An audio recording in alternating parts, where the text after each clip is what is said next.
If I could say anything to anyone, it would be to the families of special needs children, not to give up and to realize what an awesome place Megan's House is.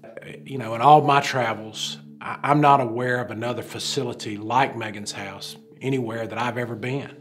Nowhere else are services like this available to the caregivers out there. Research indicates that families who forego respite care often end up with some really negative outcomes. Without Megan's House, we would be in trouble in a number of ways.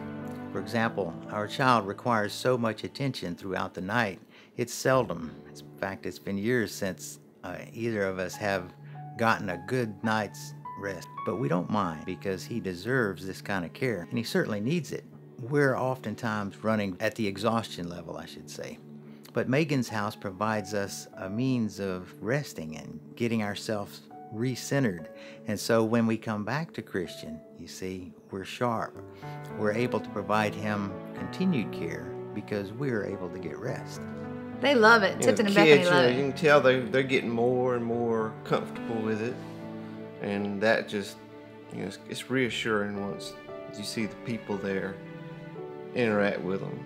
I know that I needed a break when Megan was here, and I had a lot of support of families. I had a lot of support from Easterseals, but we didn't have a respite home. This is a safe haven for families to bring their children. We have trained staff that love these kids, that have been with us since we opened. It's a wonderful place.